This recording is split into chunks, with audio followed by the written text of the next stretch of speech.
काँग्रेसचे उमेदवार त्यांच्या जात प्रमाणात अवैध ठरवून झाल्या तिथे जात समितीने निर्णय दिला. दुसरा उमेदवार कोण? दुसऱ्या उमेदवाराचं पण आम्ही बॅकअप फॉर्म भरलेला होता, त्यामुळे दुसरा आमच्याकडे उमेदवार आहे. पण राजकीय द्वेषापोटी या पद्धतीची कारवाई झाली ही सुद्धा नाकारता येत नाही. भाजप घाबरलेला पक्ष आहे आणि त्यामुळे या खालच्या पातळीवर येऊन या लेवलचं राजकारण करायला ते निघालेले आहेत. स्वाभाविक आहे की त्यांना आता सत्तेतून बाहेर जायची भीती निर्माण झालेली आहे. असफल प्रयत्न ते करतात.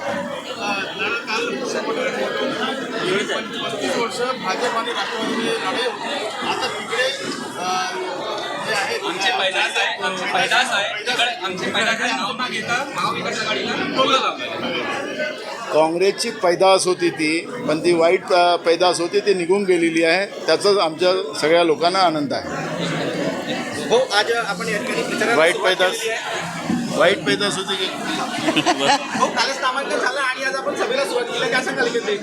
ही कार्यकर्त्यांच्या मिटिंगा चाललेल्या आहेत. 1 तारखेपासून प्रचार आम्ही सुरू करू. भाऊ आपकी बात 400 पार आणि अमरावतीवरून एक नवीन राणा आले 400 मध्ये अमरावती समावेश आहे. 420 असा 420 लोकांचा आव्हान आहे. पण हे किती घाबरलेले आहेत याचा अंदाज आपल्याला येतो आहे. किती उमेदवार यांना आयात करावा लागत आहे.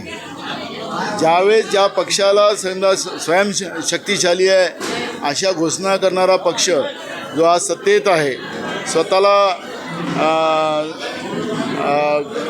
विश्वगुरू घोषित म्हणणारा, असं दुसऱ्यांचे नेते आयात करायचे आणि मग आम्ही पुढं जाणार आहोत, या सगळ्या पोकळ घोषणा आहेत.